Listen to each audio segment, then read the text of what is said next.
సమరం న్యూస్ ఛానల్కు స్వాగతం.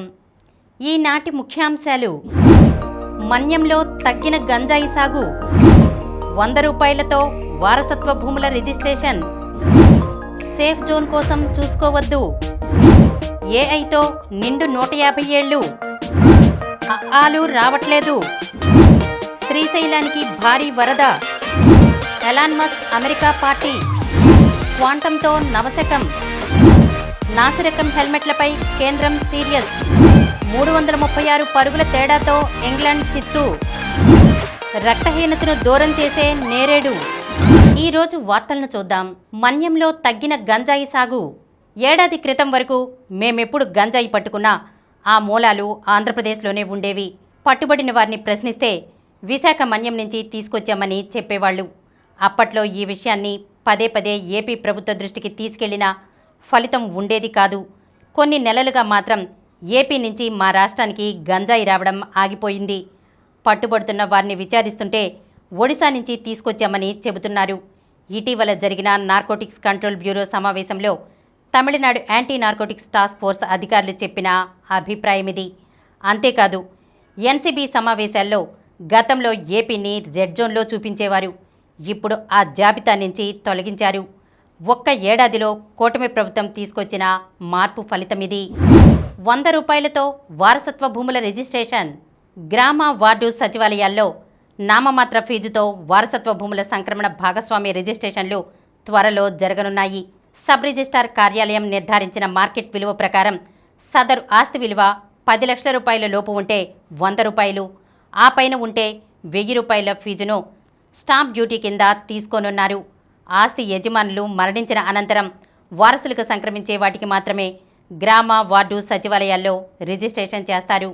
మిగిలిన వాటిని యథావిధిగా సబ్ రిజిస్ట్రార్ కార్యాలయాల్లోనే చేస్తారు.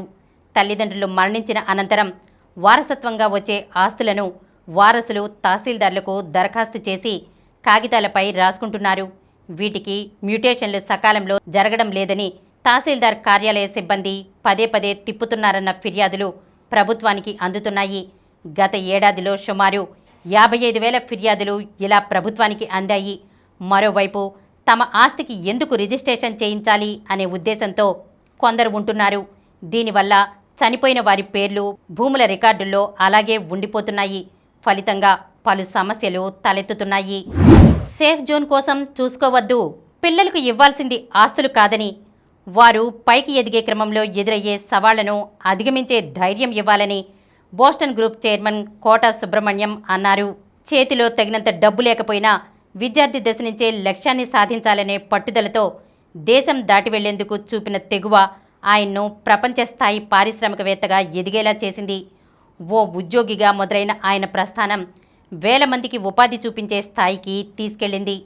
యువతను ఔత్సాహిక పారిశ్రామికవేత్తలుగా తీర్చిదిద్దేందుకు ఆయన తన వంతు సహకారం అందిస్తున్నారు. విజయవాడలో పుట్టి కాకినాడలో చదువుకుని అమెరికాలో స్థిరపడిన కోట సుబ్రహ్మణ్యం ఇటీవల కాకినాడలోని జేఎన్టీయూ నుంచి గౌరవ డాక్టరేట్ అందుకోవడానికి వచ్చినప్పుడు ప్రత్యేకంగా ముచ్చటించారు. దేశంలో మౌలిక సదుపాయాలు వేగంగా విస్తరిస్తున్నాయి. ఏఐ, ఏఆర్లను అన్ని స్థాయిలకు తీసుకెళ్తున్నారు. అంతరిక్షం, రక్షణ రంగాల్లో గణనీయమైన పురోగతి కనిపిస్తోంది. కానీ చాలామంది చిన్న ఉద్యోగాలతోనే సరిపెట్టుకుంటూ సురక్షిత మార్గం అంటే సేఫ్ జోన్ చూసుకుంటున్నారు. ఆ ఆలోచన ధోరణి మారాలి. పెద్ద లక్ష్యాలను పెట్టుకుని ఆ దిశగా రాజీ లేని ప్రయత్నాలు చేయాలి. ఇందుకోసం ఐఐటీల్లోనే చదవనక్కర్లేదు. ఇంజనీరింగ్ డిగ్రీలు చదివిన వారు వినూత్న ఆలోచనలు, ఆవిష్కరణలతో వస్తే అవకాశాల తలుపులు తెరిచే ఉంటాయి. ఒకప్పుడు నేను సాఫ్ట్వేర్ కంపెనీలో ఉద్యోగిని, జీతం బాగా వస్తోందని ముందడుగు వేయకుంటే ఈ స్థాయికి ఎదిగేవాడినే కాను అన్నారు. ఏఐతో నిండు 150 ఏళ్లు, నిండు 100 ఏళ్లు చల్లగా ఉండు అని పెద్దలు దీవిస్తుంటారు. మనిషికి పూర్ణాయుర్ధాయం అంటే 100 ఏళ్లని మనందరి భావన. కానీ స్వాతంత్ర్యం వచ్చే నాటికి భారతీయుల సగటు జీవితకాలం కేవలం 32 సంవత్సరాలు. మెరుగైన జీవనానికి అవసరమైన సౌకర్యాలు, సరైన వైద్య సదుపాయాలు లేకపోవడం, తరచూ ప్రబలే అంటువ్యాధులు, ఇలా రకరకాల కారణాల వల్ల ఒక్క మన దేశంలోనే కాక ప్రపంచంలోని చాలా దేశాల్లో 70-80 ఏళ్ల క్రితం దాకా కూడా సగటు జీవితకాలం చాలా తక్కువగా ఉండేది. కానీ వైద్య రంగంలో విప్లవాత్మక పరిశోధనల వల్ల నూతన సాంకేతిక పరిజ్ఞానంతో పనిచేసే సరికొత్త వైద్య ఉపకరణాలు, రకరకాల వ్యాధులను అరికెట్టే టీకాలు అందుబాటులోకి రావడం వల్ల మనలో ఆరోగ్యం పట్ల పెరిగిన స్పృహ వల్ల సగటు జీవితకాలం గణనీయంగా పెరిగింది. 70-80 ఏళ్ల క్రితంతో పోలిస్తే శిశు మరణాల రేటు బాగా తగ్గిపోయింది. భారతీయుల సగటు జీవితకాలం ఇప్పుడు 70 ఏళ్లు కాగా హాంకాంగ్, దక్షిణ కొరియా పౌరులు 85 ఏళ్ల సగటు జీవితకాలంతో ప్రపంచంలోనే అగ్రస్థానంలో నిలిచారు. మరి తదుపరి దశ ఏమిటి? ఏ టెక్నాలజీ సాయంతో మనిషి జీవితకాలాన్ని మరింత పెంచవచ్చు అంటే ఆ ప్రశ్నలకు సమాధానం కృత్రిమ మేధ అని శాస్త్రజ్ఞులు చెబుతున్నారు. ఏఐ వల్ల 2030 నాటికి అంటే కేవలం వచ్చే 5 ఏళ్లలోనే మానవ జీవితకాలం రెట్టింపు అవుతుందని వారు అంచనా వేస్తున్నారు. రెట్టింపంటే దాదాపుగా 150 సంవత్సరాలు. మనం అనుకునే పూర్ణాయుష్షు కన్నా 50 ఏళ్లు ఎక్కువ. ఆధునిక వైద్యం వల్ల జీవితకాలం పెరిగిందంటే దాంట్లో ఒక అర్థం ఉంది. మరి కృత్రిమ మేధతో జీవితకాలం ఎలా రెట్టింపు అవుతుంది అంటే వేలాది పత్రాలను సైతం వేగంగా పరిశీలించి క్షణాల్లో విశ్లేషించే శక్తి ఏఐకి ఉందని శాస్త్రజ్ఞులు గుర్తు చేస్తున్నారు. ఆలు రావట్లేదు. సరళమైన పదాలతో ఉన్న 2వ తరగతి స్థాయి తెలుగు పాఠాన్ని కూడా ప్రభుత్వ బడుల్లో చదువుతున్న 8వ తరగతి విద్యార్థుల్లో 44% మంది తప్పులు లేకుండా చదవలేకపోతున్నారు. 3వ తరగతి విద్యార్థుల్లో కేవలం 15.5% మంది, 5వ తరగతి పిల్లలు 37.7% మంది మాత్రమే 2వ తరగతి పుస్తకాన్ని చదవగలుగుతున్నారు. మిగిలిన వారంతా అక్షరాలు కూడా సరిగ్గా గుర్తించలేకపోతున్నారు. యాన్యువల్ స్టేటస్ ఆఫ్ ఎడ్యుకేషన్ నివేదిక వెల్లడించిన వాస్తవాలివి. ఇక 6వ తరగతి విద్యార్థుల్లో 48% మందికే భాషా సబ్జెక్టులపై అవగాహన ఉంది. గణితంపై 41% మందికి, పర్యావరణం సైన్స్పై 40% మందికి మాత్రమే పట్టు ఉంది. మొత్తంగా 3వ తరగతి భాషా సబ్జెక్టులు గణితం మినహాయిస్తే మిగిలిన అన్ని సబ్జెక్టుల్లోనూ జాతీయ సగటుతో పోలిస్తే రాష్ట్రం చాలా వెనుకబడి ఉందని పరక్ రాష్ట్రీయ సర్వేక్షణ్ 2024 స్పష్టం చేసింది. శ్రీశైలానికి భారీ వరద.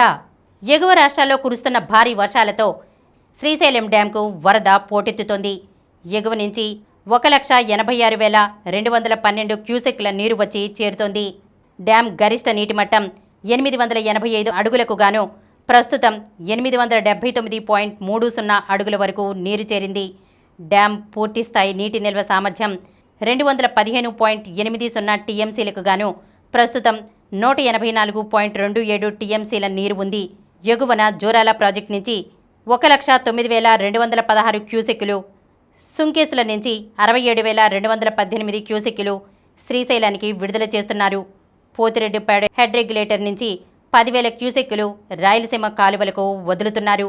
విద్యుదుత్పత్తి ద్వారా 67,740 క్యూసెక్కులు నాగార్జున సాగర్కు విడుదల చేస్తున్నారు.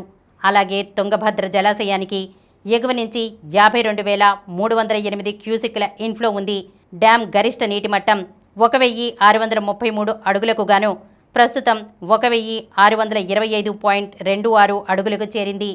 పూర్తిస్థాయి నీటి నిల్వ సామర్థ్యం 105.78 టీఎంసీలకు గాను ప్రస్తుతం 77.34 టీఎంసీల నీరు నిల్వ చేశారు. 22 గేట్లు ఎత్తి 62,444 క్యూసెక్కులు దిగువకు విడుదల చేస్తున్నారు. కర్నూలు జిల్లాలో ఆర్డీఎస్ ఆనకట్టపై వరద పోటెత్తింది.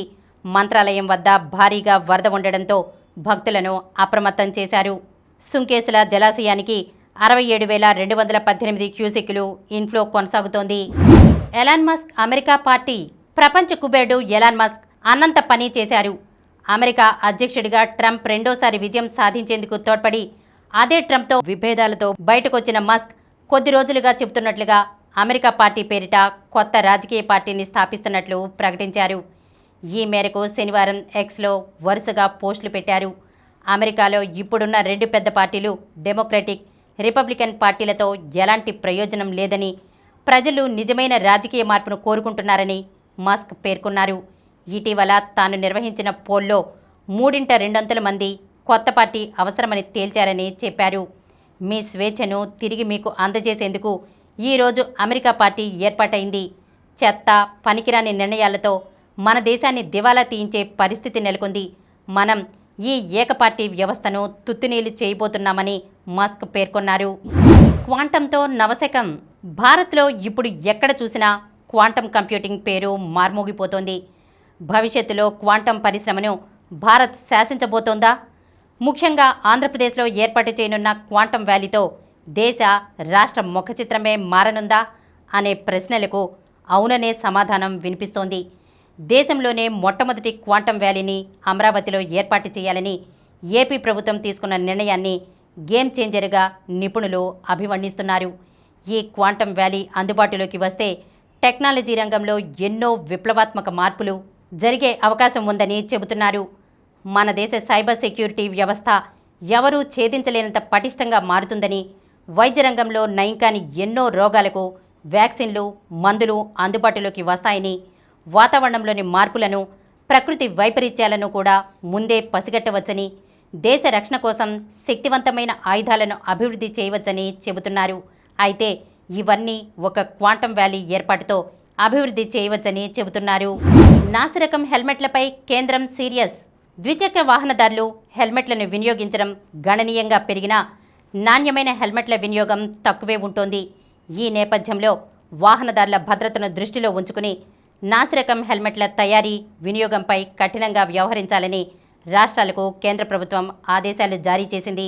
వాహనదారులు ఐఎస్ఐ మార్క్, BIS సర్టిఫికేషన్ ఉన్న హెల్మెట్లను మాత్రమే వినియోగించాలని, ఇందుకు తనిఖీలు నిర్వహించడంతో పాటు వినియోగదారులకు అవగాహన కల్పించాలని దేశంలోని అన్ని జిల్లాల కలెక్టర్లు, మెజిస్ట్రేట్లకు లేఖలు రాసినట్లు కేంద్ర వినియోగదారుల వ్యవహారాల శాఖ శనివారం ఓ ప్రకటనలో వెల్లడించింది.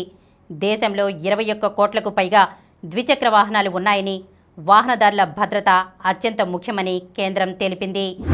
336 పరుగుల తేడాతో ఇంగ్లాండ్ చిత్తు. టీమిండియా అదర్హో.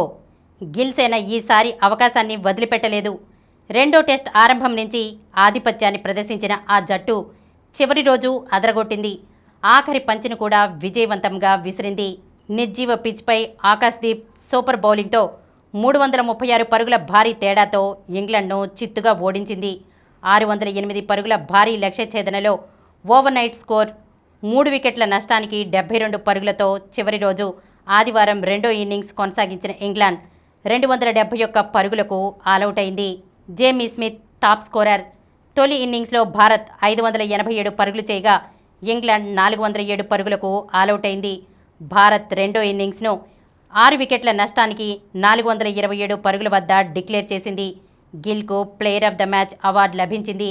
ఈ విజయంతో 5 మ్యాచ్ల సిరీస్ను భారత్ 1-1తో సమం చేసింది. మూడో టెస్ట్ గురువారం లార్డ్స్లో ఆరంభమవుతుంది. రక్తహీనతను దూరం చేసే నేరేడు. నేరేడు పళ్ళ సీజన్ వచ్చింది. నల్లగా నిగనిగలాడుతూ చూడగానే తినాలనిపించే ఈ పళ్ళ వలన ఎన్నో ఆరోగ్య ప్రయోజనాలు ఉన్నాయి. నేరేడు పళ్లలోనే జాంబోసిన్ అనే ఫైటోకెమికల్స్ ఇన్సులిన్ ఉత్పత్తిని ప్రోత్సహిస్తాయి.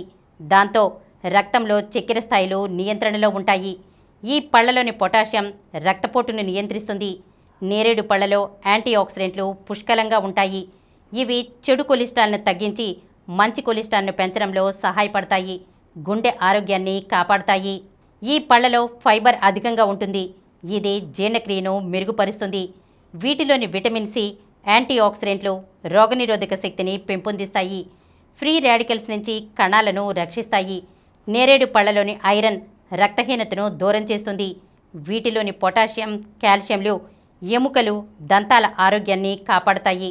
నేరేడు పళ్లలోని యాంటీబ్యాక్టీరియల్ లక్షణాలు నోటిలోని ఇన్ఫెక్షన్లను తగ్గిస్తాయి. అలాగే మాడు మీద ఇన్ఫెక్షన్లను తగ్గించి శిరోజాల పెరుగుదలకు సహాయపడతాయి. వీటిలోని విటమిన్ సి, యాంటీ ఆక్సిడెంట్లు మచ్చలు, గాయాలను తగ్గించి చర్మం మెరిసేలా చేస్తాయి. ఇప్పుడు కొన్ని సంక్షిప్త వార్తలను చూద్దాం. సాక్షికి స్వర్ణం. బాక్సింగ్ ప్రపంచ కప్ భారత క్రీడాకారిణి సాక్షి మెరిసింది. 2 సార్లు యూత్ ప్రపంచ ఛాంపియన్ సాక్షి ఈ టోర్నీలో స్వర్ణం సాధించింది. ఆదివారం మహిళల 54 కేజీల ఫైనల్లో యోస్లిన్ ఫెరెజ్పై విజయం సాధించింది. ప్రత్యర్థిపై పంచులతో విరుచుకుపడ్డంతో సాక్షిని ఏకగ్రీవంగా విజేతగా ప్రకటించారు. వింబుల్డన్ క్వార్టర్స్లో సబలెంకా. వింబుల్డన్లో టైటిల్ దిశగా సబలెంకా మరో అడుగు వేసింది. జోరు ప్రదర్శిస్తూ ఆమె క్వార్టర్ ఫైనల్కు దూసుకెళ్లింది.